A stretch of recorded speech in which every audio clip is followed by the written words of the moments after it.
Well, folks, gather round and let me spin you a tale of political wrangling and controversy that's been brewing like a thunderstorm over yonder in the House of Representatives. Representative Jim Jordan, that fella from Ohio, he's been raising a ruckus by gunning for the position of House Speaker. But it seems he's been causing quite the commotion round these parts. He claims that some Republicans who ain't too keen on his speaker ambitions have been getting threats and angry calls, and he's none too pleased about it. He says, no American should be harassed for their beliefs. Now, Jordan, he done lost a second round of votes for the speakership, even got one vote less than he did the day before. And although he managed to turn the heads of 2 Republican voters his way on that second ballot, 4 of his GOP buddies went the other direction. It's been quite a showdown, I reckon. Representative Mariannette Miller-Meeks from Iowa, she done switched her vote from Jordan to another Republican, Representative Granger from Texas. And wouldn't you know it, she started receiving some credible death threats and a heap of them threatening phone calls. Jordan, he took to that contraption they call X, used to be called Twitter, and said, "We condemn all threats against our colleagues and it is imperative that we come together.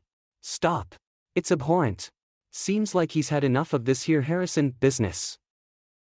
Miller-Meeks ain't the only one singing the same tune.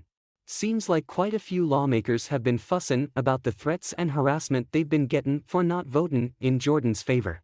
Over at Representative Pete Stauber's office in Minnesota, they say them phones just kept a ringin' off the hook when he joined the Republicans opposing Jordan's speakership. And from what I hear, most of them callers were plumb mad about his vote, and they ain't even from his district. Now, Representative Steve Womack from Arkansas, he's been talking to them reporters and says the opposition to this Ohio fella has been profound. It ain't no coordinated effort, he says, just a bunch of lawmakers from different places and different backgrounds who've had enough of Jordan's hardline ways and the tricks he's been using to get support. After the votes were counted, Representative John Rutherford from Florida, he let loose about them threats his staff been getting, and he laid the blame right at Jordan's feet, saying he's responsible for creating a culture of aggressive and extremist talk. That includes them anonymous texts that were sent to Representative Don Bacon's wife, telling her to get her husband to support Jordan.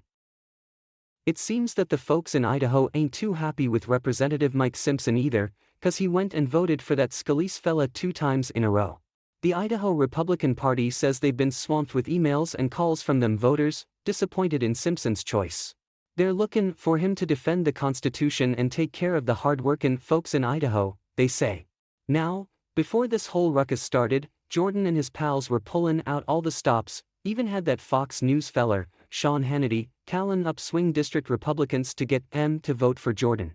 They were stirring the pot on social media too, trying to rally up support from them right-wing folks. Some Republicans claim Jordan's been acting a mite more pragmatic lately, but others reckon he's still as hard-nosed as ever. Womack, he says the ones who were against Representative Kevin McCarthy for Speaker back in January, well, they had some demands in exchange for their votes. But them opposin' Jordan now, they ain't looking for nothing from him. And them threats and harrison from Jordan's supporters, they ain't doing no favors to his cause. Finally, Representative Jen A. Kiggins from Virginia, she said, "Threats and intimidation tactics will not change my principles and values."